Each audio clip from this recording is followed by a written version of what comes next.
Yeah, g'day everyone and welcome back to the TryPod Live with Winnie and Clarkey, coming to you at a different time this Sunday at around the 11:30 mark, just due to some personal stuff for us both.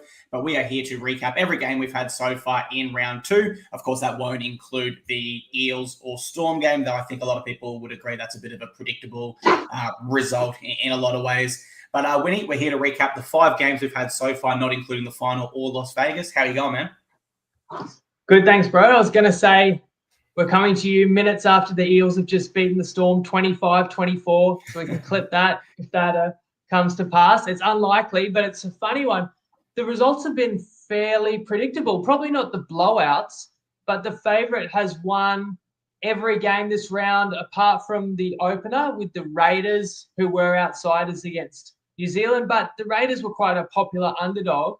And then peculiar situation with South's Dolphins, where the Bunnies did close a favourite once that game moved to Sydney. That totally screwed me on the best bet. I'm sure it screwed some people following who didn't play it based on the changed circumstances, although I thought that bet would clearly void. Sportsbet actually have this absurd clause that even if the venue changes to a different city, the bets stand, which is actually a good thing for people who jumped on my bet. So many people got $2.40 about neither team to 25.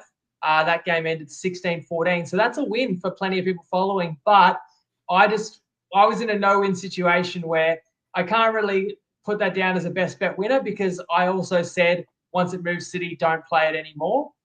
But had it lost, some people did follow it, so I would have to count it as a loss. So it ends up being a push for me, but many people following, you know who you are, you may be up an extra unit and a bit, and that's great for you. I don't do the best thing for me. I try and do the best thing for the followers. So I kept waiting for the curveball this round. I kept waiting for the real shocking result, and it hasn't happened unless it's going to happen this afternoon with Eels Storm. Then it's probably going to be a friendly weekend for the punters. My only best bet that did stand was Bulldogs. Well, we got nervous at the very end, but the Dogs did cover the 3.5 line. My mixed matchup, which I shared in the group, and as I said on Tuesday's pod, is always available in Toppy's Rugby League markets, was Dogs to outscore Knights, which also got up by 18 points, and that was a $2.50 underdog. And remind us, Clarkey's Collect is pending this afternoon. That's right, you got up yesterday with your first leg.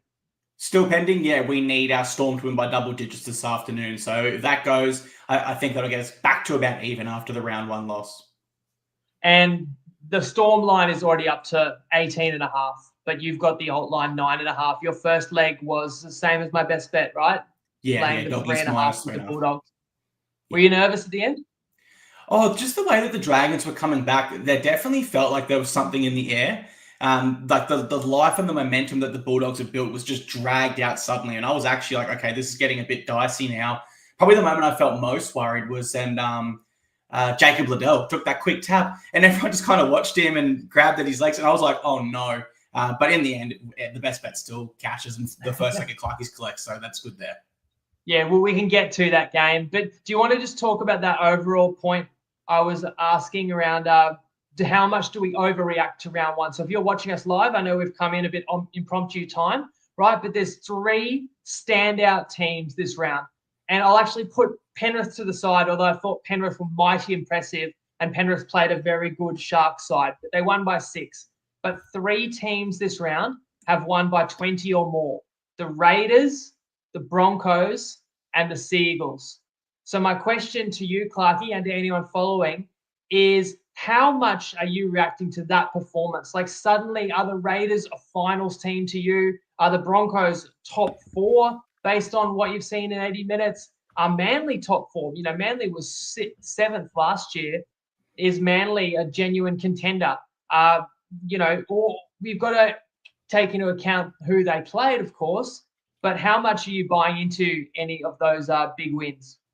Yeah, I've just gone back to round 1 last year to kind of have a look and compare, and there's not too many comparisons there. The Raiders had a 16-point win over the Knights.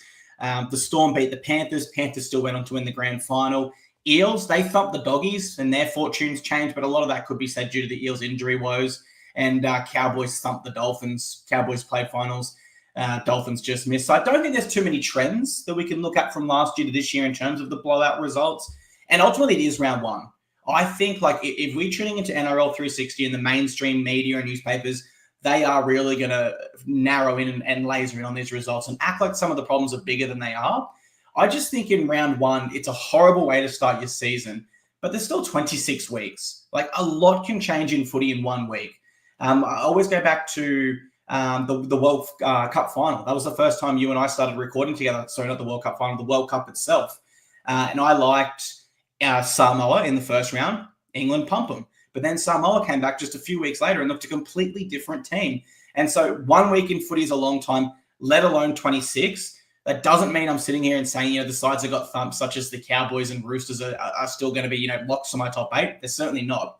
But I think we'll get to the end of the season, Winnie, and we'll barely remember what happened in round one unless something disastrous happens. Unless these sides really stink it up all year and we go, yeah, we knew it from the start. I think that's the only time we'll really look back on round one. And the same kind of goes for the Knights. Like, they got a win, Winnie, but I still thought they stunk. It wasn't a good performance by the Knights, but they get 2 competition points. If they play finals and they just make it by 2 points, still no one's going to look back and go, oh, well, that was in round one. The sport moves on pretty quick. So I think some of these clubs have big issues now, but ultimately it will smooth over in the next coming weeks. Do you see it similar, or are you looking into some of these issues a little bit deeper? Well, I'm always one not to overreact. I think others are going to read more into it than myself. And I'm going to try and remember that when you've only seen one game, that's like 100% of your sample size, but it will become 1 in 26. And you can pick any team last year, even Melbourne, who, lost at home to the Dragons or whatever, or even Penrith. You can say, oh, they had a shocker a particular week. But if that had been round one, then you tried to draw conclusions based on a whole season, you'd be wrong. And I made those same notes. Like a year ago, the Eels thumped the Dogs. Well, Eels finished 15th. Dogs were pushing. Eels played in the Spoon Bowl. Dogs were pushing top 4. And you're right, the Raiders won by 16 or 18 in Newcastle, but it was the Knights who made finals, not the Raiders. So there are extreme results sometimes that are not indicative of the rest of the year, but you had to take notice of these results. We already kind of talked about Vegas. I definitely saw Canberra and thought, yeah, maybe I had them a bit too low because I think I put them second last, begrudgingly, because there's so many good teams. Somebody has to be low on your ladder. Brisbane, it was somewhat predictable, but the way that Brisbane destroyed the Roosters, and why don't we just actually jump to that game now? Because that was the first game of the second part of round 2. It was a 50-burger by the Broncos on the Roosters, therefore effectively ending New Zealand's season ending the Roosters season before it started. And Manly also, I had to take notice yesterday. We'll get to that. Why don't you tell us what you took away from the Broncos destroying the Roosters at Allianz? Yeah, this is a game, when we broke it down, my pick was Broncos at the line. But let me be very clear, guys. When I said that, I said if I have to lean or if I had to bet. I certainly didn't see a result like this coming. Let me just say, I didn't see the Broncos being this good or the Roosters being this bad. The Broncos were definitely way better than I expected, and the Roosters were certainly far worse.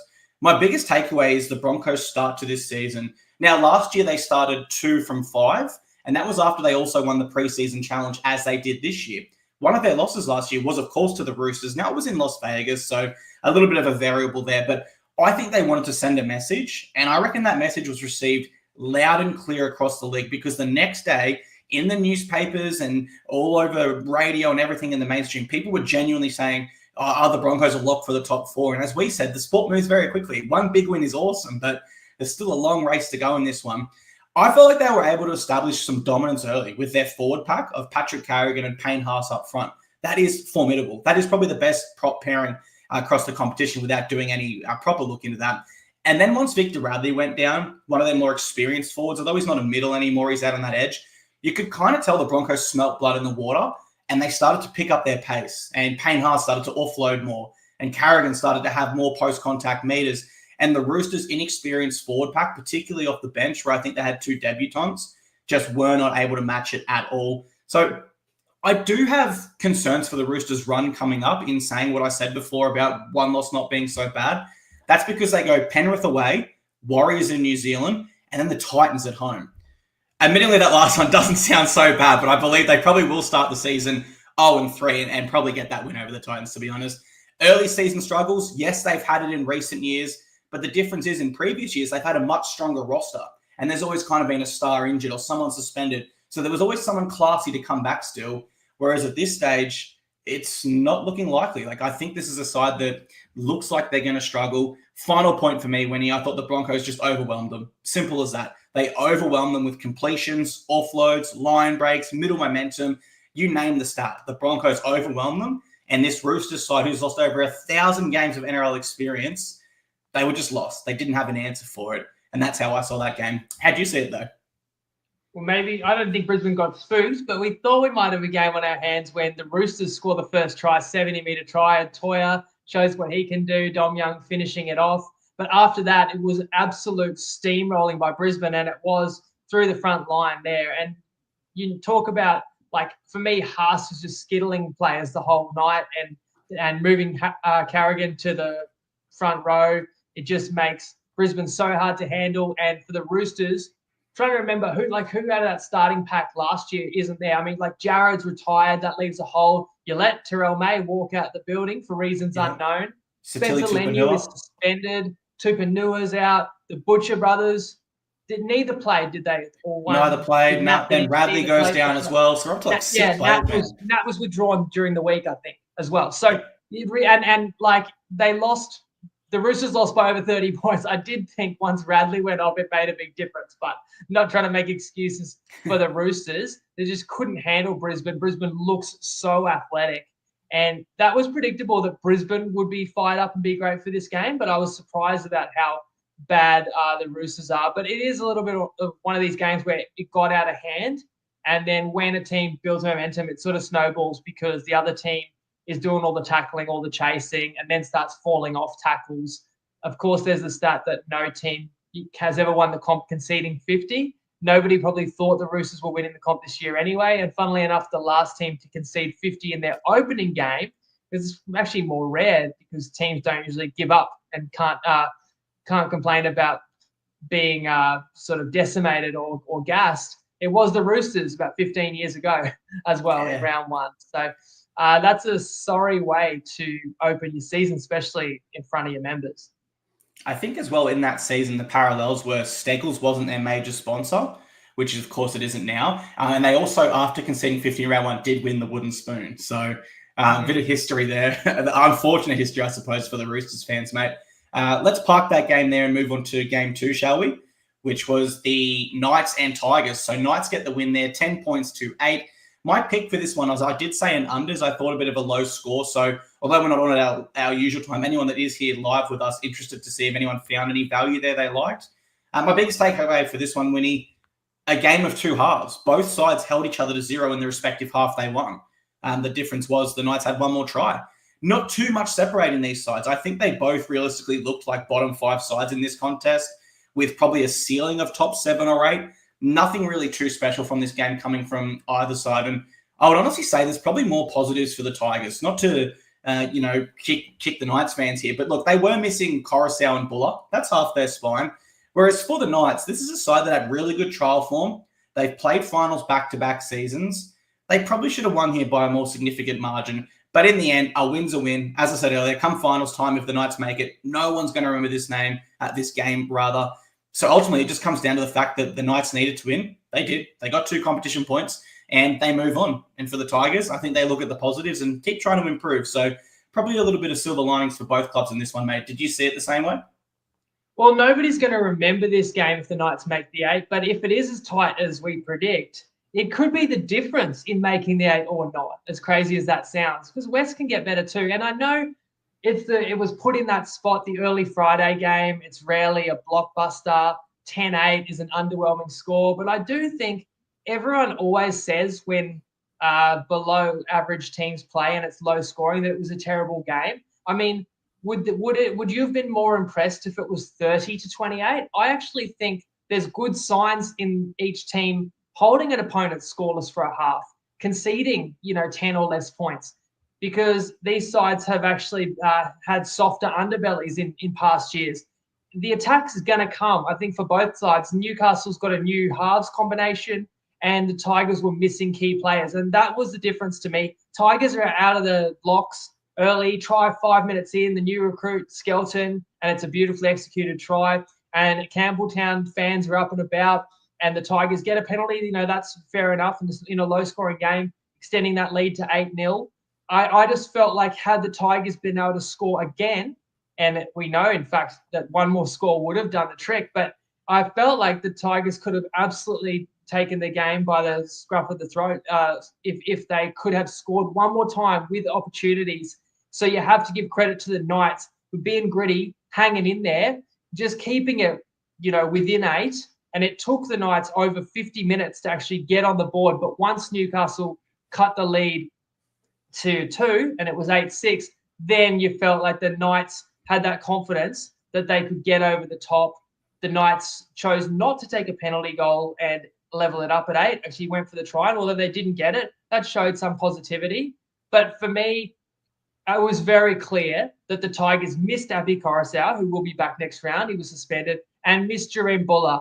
Heath Mason tried hard, but there was no spark or playmaking there at a key position where it's a very obvious takeaway in a very low-scoring game. If the attack had just been a little bit better, and if either side, and particularly the West, who came out the loser, had they been able to find one more moment, that actually could have got them across the line. And just to tack on a final point to what you said there, I think the Tigers are almost in a situation where they don't know how to hold a lead, right? This is a side that many years now, they might be 24 points down, and then they're chasing points. And they go and score 2 or 3 tries, and they lose the game, and their fans go, okay, well, there was some positivity there. But the reality is, over the last 3 years, the Tigers haven't started many games 8-0 and held on to win. I'm not sure on the exact stats there, but they just decide that whilst they were also missing key players, when they still don't have that mentality of how do we maintain this lead? How do we control momentum? And as you said, maybe taking the 2 there was the wrong decision in hindsight, although it did seem good at the time, given the circumstances. But yeah, let's park that game there and move on to game 3. Rabbitohs defeat the Dolphins 16 points to 14. My pick here was Bunnies at the line of +4.5. And my biggest takeaway, Winnie, although I do have Dolphins as my predicted wooden spoon in our preseason, I'm not convinced the Rabbitohs were the better side and they deserve to win this game. I felt overwhelmingly, in a large number of areas, the Dolphins were better. But in just a few areas, they came up short, such as decision-making at times. It just allowed the Rabbitohs to capitalize. And when we talk who ran harder, who got the basics right, who defended with numbers and with intent, all those categories went to the Dolphins for me. I can't help but feel if this game was at Suncorp Stadium and without the distractions and disruptions to their preparation and missing 3 players, they probably would have won this game, to be honest. But at the same time, the Rabbitohs definitely had some individuals that shown a ton of desire, such as Keon, Arrow, Hubner, Gray, Jack Whiten was awesome in defense. The list goes on. So I felt where the Dolphins were overwhelmingly better as a team in this one, some of the Rabbitohs' individual efforts made up for that. And then the disruptions to the Dolphins was just enough to put them off the pace and allow the Bunnies to win. Do you think I'm fair in that assessment? I do, but it doesn't really console the loss for me as a Dolphins fan. So I'll give you my perspective as a Finns fan, but also try and give you my objective takeaway as well. We want to say thoughts going out to anyone doing it tough with the cyclone. I think it's dumping down rain in your hometown around the Gold Coast, Clarkey. That's probably the worst of it. Maybe some people without power. I'm Sunny Coast. Nothing bad has really happened up here, thankfully, yet. But I reference the weather because I do my preparation. I'm breaking down this game on a Tuesday, and I'm looking at the lineups, and I'm already thinking that with being the Bennett Bowl, being the style of players that have been picked on both sides, this will be tight and this will be low scoring. And then I know that the rain is forecast to absolutely pour down in Brisbane Thursday, Friday. And I'm thinking, do I play unders? There was an under 38.5. And then because I thought neither would blow the other out, I ended up going neither to 25. And the final score is 16-14. You don't even get either team to 18 points. So from my perspective as a handicap, I've done my job, right? So I share the best bet. And then live on the show, people are commenting, hey, I can get your best bet at $2.40. And I know something's wrong because I can never recall in 10 years of the pod a best bet being suddenly paying 60 cents more. when money's coming for that market. So we figured out pretty quickly, and you verified that the venue had changed. And this is where we're put on the spot. I really can't change the best bet on the fly because I need a few minutes to like check every bookie, check all the information. But I'm put in a tough position where I've already given something out. Some people do bet it instantly. But my thought was, if you bet it instantly, that's going to void because you can't move cities. That's completely different conditions and venue, and that's disruption to one team. That's not going to count. As far as I knew in history of every other bookie, that had been voided. And I was thinking particularly COVID times. And then people alert me the next day that Sportsbet have got fine print that says venue change bet stance. I don't know why. I don't think it's fair, but that's their rule. So then I'm like, well, I've told some people don't play it anymore because although I still like unders, the total's gone up 6 points. So neither to 25's not as likely. And you're also not getting the benefit of the weather conditions anymore. But some people had already played it. So if it loses, those people are going to say, well, I followed your bet, I lost. If it wins, what are people going to say? I didn't back it. You said don't back it. So I said, I'm going to cop this on the chin. If it wins, no reflection on the record. And if it loses, I'll cop the L. And in the end, I mean, it's still the better of the two grim scenarios for me because I don't lose. But I got that tip right and I get nothing to show for it. And I don't think my Sharks tip was far off and I get a loss. And then I got the Bulldogs game in that one. And the mixed matchup won by 18 points as an underdog. But somehow my best bet record's only 1-1. Anyway, as for this game, I actually agree with you that the disruption could have been the difference. You're talking about a pretty even game. You're talking about a 2-point margin and the fact that the Dolphins thought they were playing at home, then had to travel to Sydney. The Bunnies had not come up to Brisbane yet, so they did not get disrupted. They got an easier prep. You had the angst for the players that thought they were leaving their family behind in a precarious situation, although nothing actually eventuated, certainly not by Friday night. You had the fact that I know that the media reported multiple Finns players chose not to play. It was only Nikorima who was actually in the 17 who didn't Mark play. Nichols on the bench as well. Oh, Nichols off the bench. Sorry, thanks. But that actually did disrupt the halves because now you put O'Sullivan in there. And in a tight game and the decision-making late for the Finns, not even trying to line up for a 2-point field goal when you do have Izako. I get that Jai Gray is 4'5" and the Finns are just thinking, let's bomb and see if we can force an error, but they couldn't even get a contest on that. Izako also missed 2 conversions. And he's a pretty good kicker, and that's a game you lose by 2 points. So I feel like it's a brutal one to lose because circumstances outside your control have definitely put you at a little bit of a disadvantage, and then you've lost by the narrowest margin. Predictable, tough performance by Bennett's men in his debut return game to the club. But if the Dolphins could have executed a little better, they would have, and I think should have, won that game. And I don't think the Bunnies are going to be all much chopped this year. So I do think those are the types of matches that you needed to be able to win. For the Bunnies, another standout for me was the halfback Jamie Humphreys. May actually get that duty over the English recruit Dodd. And when I was watching him, he's the most built halfback. I kept thinking, my mind kept telling me I could see Cam Murray out there. He's got the same build, and I kept thinking, Cam Murray is there. And then you remember, unfortunately, he's not. But not that Humphreys is going to replace Cam Murray, but that's a positive for fans of the Cardinal and Myrtle. In my opinion, the Bunnies should probably look at that. Putting Jamie Humphreys to lock and bringing Lewis Dodd into the 7. They signed him for a reason. But Jamie Humphreys showed he's got some versatility to his game, can play hooker, forwards, and now halfback. So awesome job there. But I agree with you. Good individual efforts from the Bunnies got them home. But without a disturbed preparation, you put that Dolphins side with Nikorima, who's a completely different playmaker to Sean O'Sullivan, at Suncorp Stadium. I reckon they would have got the job done. So it is rather unfortunate, all things considered, for Finns. But that's the nature of the NRL and how the broadcast deal ultimately dominates the game. It's a TV schedule at the end of the day. The game had to be played. They made a sacrifice, and unfortunately, They did just come up short in this one, but I don't think I don't think they lost any fans or have too many detractors. It was a good effort, all things considered. So it was a 2-point victory by both teams on Friday night. And I, again, got that game right, Dolphins Bunnies, but it won't show in the record. And like you said, in a few weeks' time, no one's going to remember round one. No one's going to say, oh, actually, a bunch of people did win a $2.40 tip on Jacob's tip there. It just gets lost in the ether. But I wanted to go back to West's Knights. We also nailed that game. At least the mixed matchup one on the back of the Knights only scoring 10. But that was the one game of the weekend where you said you really liked the unders, and it's the lowest scoring game of the weekend. And I said I leaned West, and I thought the fair line was Knights -2, and they won by exactly 2. Somehow we nailed that game, but didn't actually come out of it with a winning tip either. At least the next game, we can say we made people money. Absolutely, we can. That was game 4 where the Bulldogs defeated the Dragons 28 points to 20.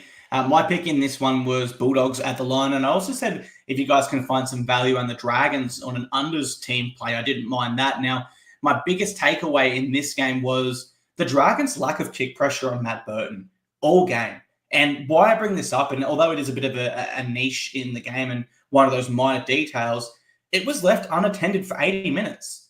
And it led to multiple errors and poor set starts by the Dragons, which over 80 minutes is going to add up.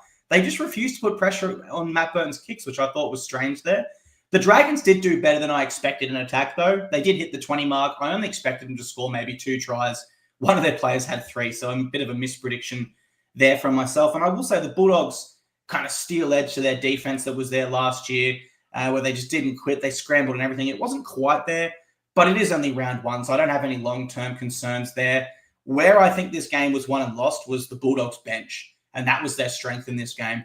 It was at the time where they made their first changes. Their prop rotation went off and they brought on Satili Tupanua, I believe, Harry Hayes, and maybe one other player, maybe Kurt Mann as well. Now, in that time, the Dragons lost Ryan Couchman to that ACL injury, and Jack DeBellin had to leave the field for a HIA. And in that moment, I really felt the Bulldogs seized momentum. That all happened around the 30-minute mark, and they did score then and later in the half at about the 35-minute mark. Then we go into the second half, which is a really key time in that first 10 minutes, setting the tone. And Tupanua, he just led that forward pack, and they kept that momentum going, and they scored again. So within half-time, 5 minutes either side, the Doggies ran in 2 crucial tries there, and that's the difference in the scoreline, realistically. I mean, a 28-20 victory, there is the difference right there. So whilst there were some positives for both sides, there's some negatives also. Nothing overwhelming for me coming from either side. I think we got what I expected, minus a bit more creative attack from the Dragons. But my point, it's just that Doggies bench. I thought they were absolutely awesome and won this game from, mate. Did you see it in the same light? Yeah, I was really impressed by the Bulldogs because I thought Connor Tracy's probably one of the least exciting fullbacks in the comp, but man, he's got an incredible motor. It was everywhere. Tracy was asking questions every kick return, puts his hand up for work, supports, had a whale of a game. It's funny because when you back the Bulldogs, you'd like to hope Superman is going to help you get across the line. Crichton didn't do much in this game and ultimately succumbed to what looked like a cramp, but then he couldn't play through it, so hopefully nothing worse for Crichton. So, you got nothing out of your superhuman captain, and you still led this game 28-6. You are spot on. It was actually 6-4 Dragons when the game did turn around a quarter of the way into the encounter with the forced changes to the Dragons and the reinforcements coming on for the Bulldogs. And if you can actually get playmaking out of the lock position, which Kurt Mann offers, and you are getting a real threat, Connor Tracy, who scored a key try just before halftime, one of those pair of tries that the Dogs put on to extend a double-digit lead going into the break, then you are going to be a lot to deal with. And Kiraz didn't play, today either. But Tupanua, you're watching him going, why did the Roosters let this guy go? And I'm a little bit salty because I'll be honest, I also played Dogs 13+. And it's just like, you're up 28-6 and you can't win 13+. And the Dogs had opportunities to even go further in front and drop the ball in the play the ball a couple of times. Kickout nearly scores and then loses it just standing up to play the ball on second tackle. A couple of times Reed Marnie spilled the ball because he likes to take a skip at a dummy half before he passed, and he turned it over twice on first or second tackle on the try line. And I still thought, well, the Dragons haven't looked like doing much in this game. And then the Dogs give away a penalty, and then Liddell takes a quick tap and runs 70 meters on his own and scores. And then the Dragons score again. And suddenly it's 28-20 and a kick to come. So had Val Holmes been able to make a wide conversion, the Dragons would have been within a try with about 4 minutes to go. I was actually hoping at that point that Holmes would kick the conversion, because if the Dogs were up 6, they would have had to bite down on the mouthguard and play with desperation to defend a 1-try lead.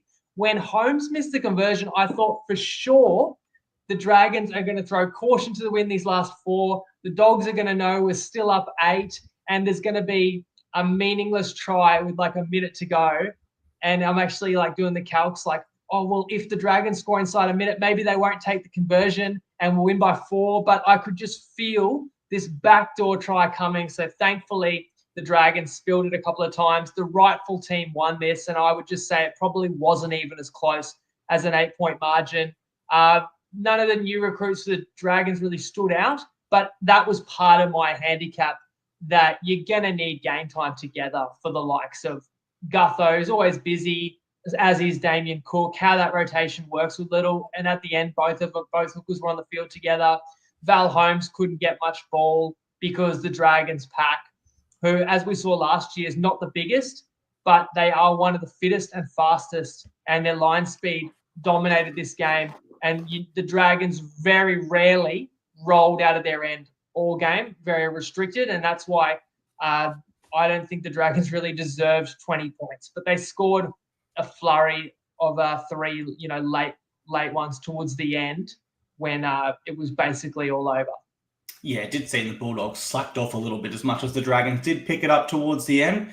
I think a lot of it was Bulldogs kind of felt that maybe the word's complacent. They got a little bit complacent when they were up by 22 points and thought we'll just defend our way to victory here.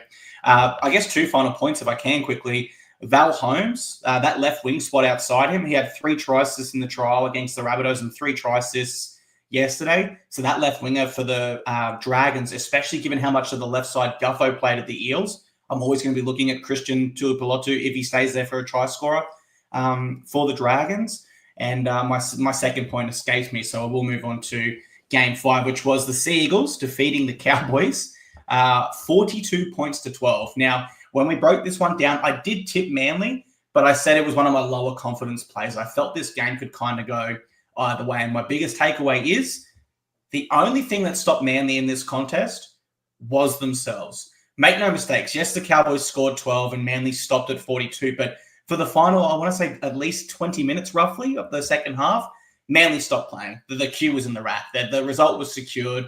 And with players that are older, like DCE, and have some injury problems like Turbo, they didn't care too much to keep that pressure on it and really pile the points on against the Cowboys.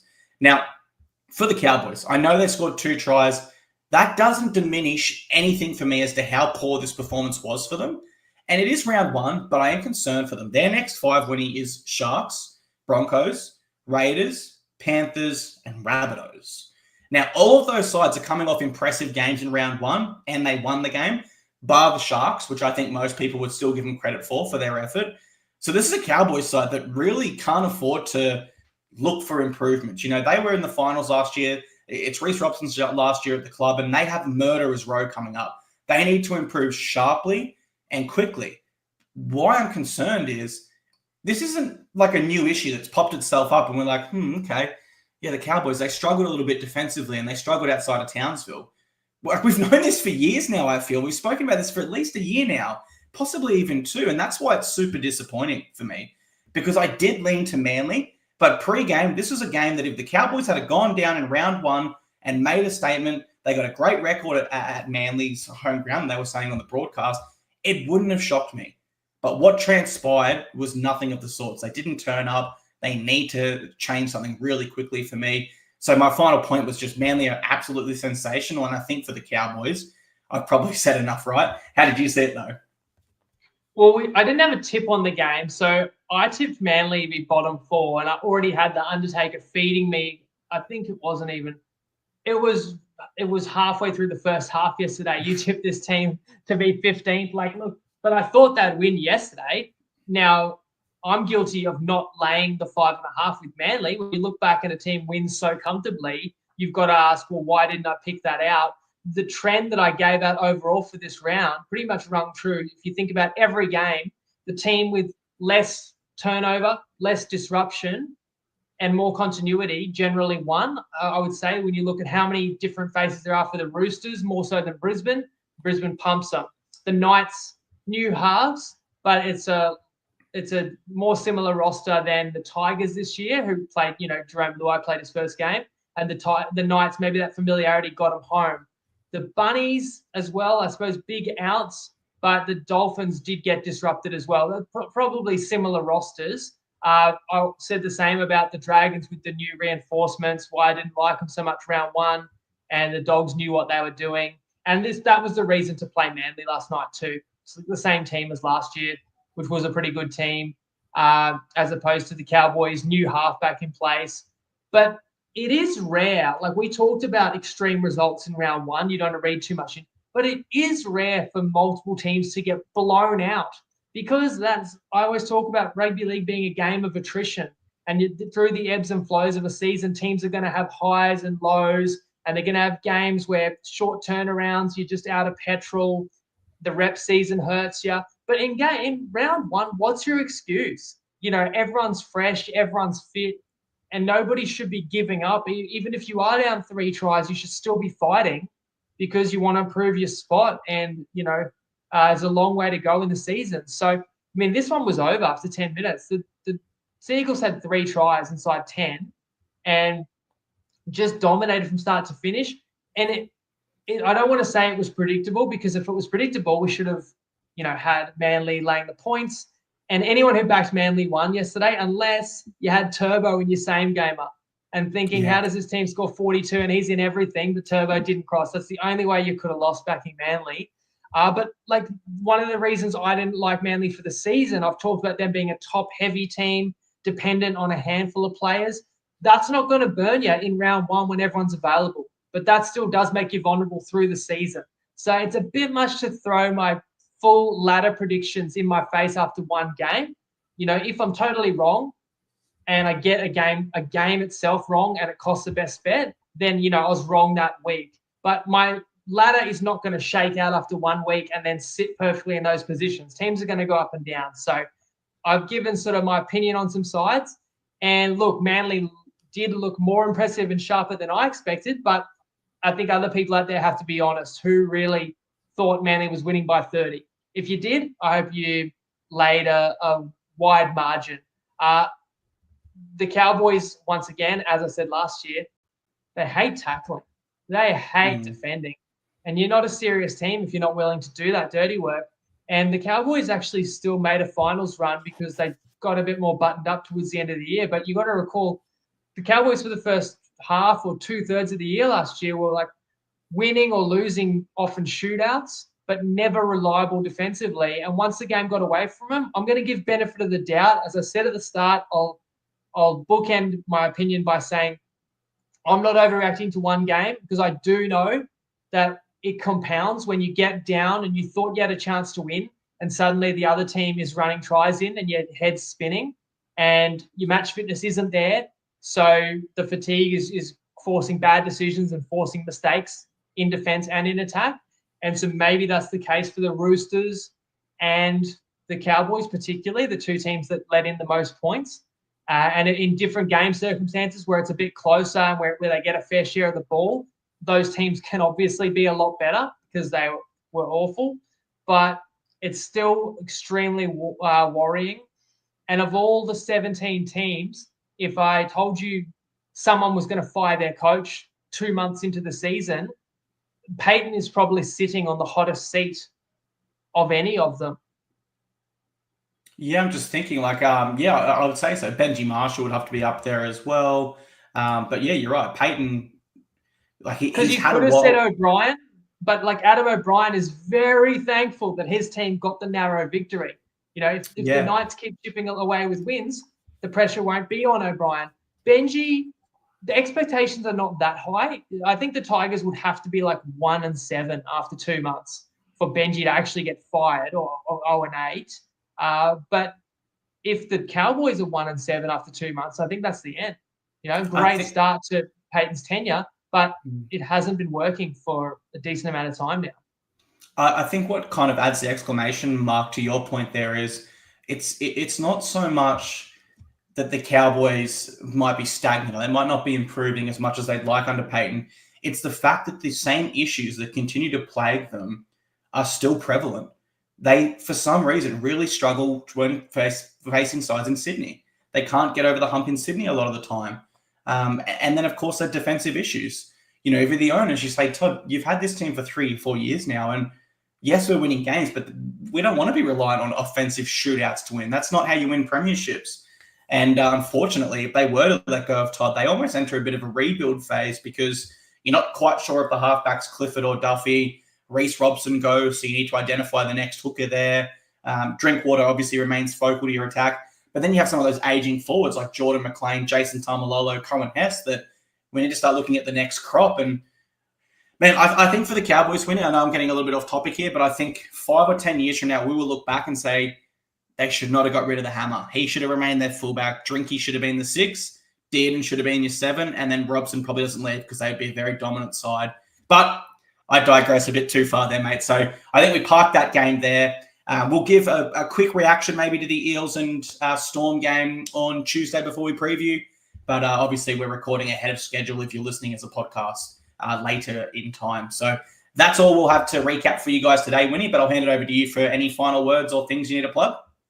Well, as you know, as a content creator, that old chestnut of putting up graphics of all the great players that have left the Tigers is a famous one of how many outstanding players have left in the last 10, 15 years.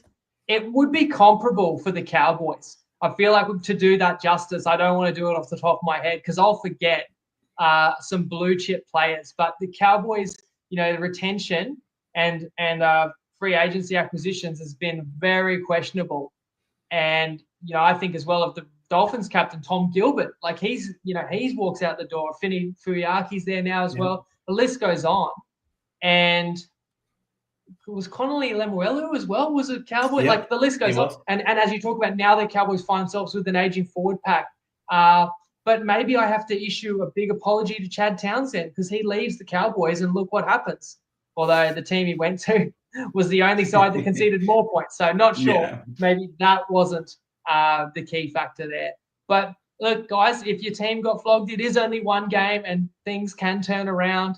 I generally don't want to overreact, but sometimes teams look really bad and it also goes the other way. They turn out to be bad, or teams show us how dominant they can be and actually have surprising big years. So that is the real puzzle and the real test coming into round 2 is what's real and what was an outlier, because we started the show by saying Raiders, Broncos, Manly could not have been more impressive. But the other side of the coin, New Zealand, Roosters, Cowboys could not have been worse. So how impressive were those games if your opponent was putrid? That's what we've got to try and figure out. And speaking of 3 blowouts in round 1 so far, the line this afternoon, once again, is 18.5. It's likely going to be a 4th.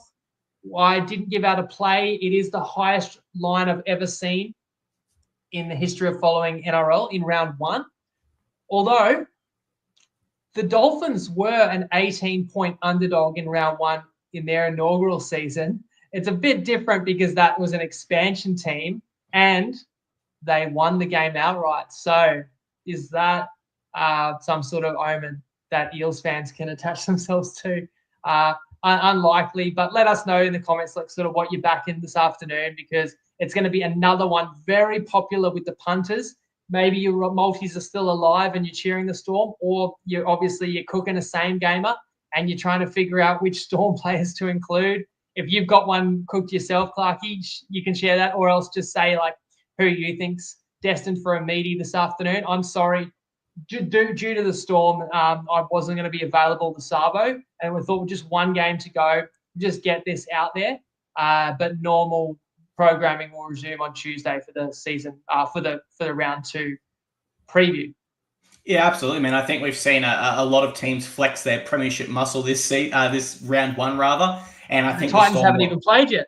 Mate, we're the only side not to concede a point yet, besides the Eels and Storm. But I'll pretend I said that one a few hours later today. No, in reality, I think that the Storm will want to send a message as well. They're at home. I think it'll be a bit of a fast track. So I reckon both their wingers will cross. Xavier Coates has such a great strike rate at Amy Park, and you can never write off Warbrick either. So I reckon, yeah, Storm, hopefully by double digits for Clarkey's collect. And then I just take both their wingers. I reckon it'll be a fast track and they'll be shifting the ball, spreading it around, and they should be able to get around the Eels wingers there.